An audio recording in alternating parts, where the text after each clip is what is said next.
কনিচিওয়া। আজকের ভিডিওতে দেখব মুখমণ্ডলের বিভিন্ন অংশের নাম কিভাবে জাপানিজে বলতে হয় বা জাপানিজ কি। প্রথমেই জানব চুলের জাপানিজ কি হবে। চুলের জাপানিজ হচ্ছে কামি। কামি মানে হচ্ছে চুল, কামি। এর পরবর্তীতে কপাল। কপালের জাপানিজ হচ্ছে হিতাই। হি তা ই, হিতাই। হিতাই হচ্ছে কপাল। এর পরবর্তীতে আইলিড অর্থাৎ চোখের পাতা। আইলিড হচ্ছে মাভুতা।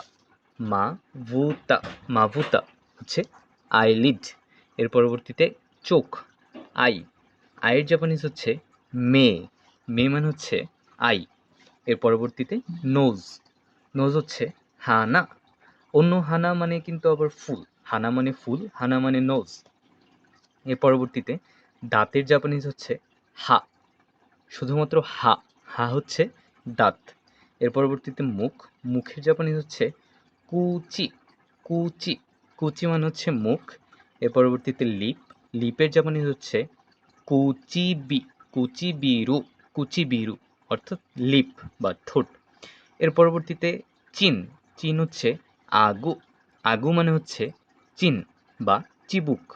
এর পরবর্তীতে টান। টান হচ্ছে সীতা।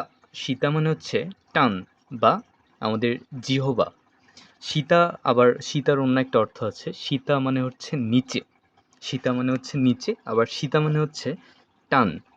এর পরবর্তীতে চিক মানে গাল। হো হো। হো হো মানে হচ্ছে গাল। হো হো মানে হচ্ছে গাল। এর পরবর্তীতে কান। কানের জাপানিজ হচ্ছে মিমি। মিমি মানে কান, মিমি। এর পরবর্তীতে আইল্যাশিস। আইল্যাশিস এর জাপানিজ হচ্ছে মাতসুগে। মাতসুগে। মাতসুগে হচ্ছে আইল্যাশিস। আইল্যাশিস হচ্ছে চোখের পাতা।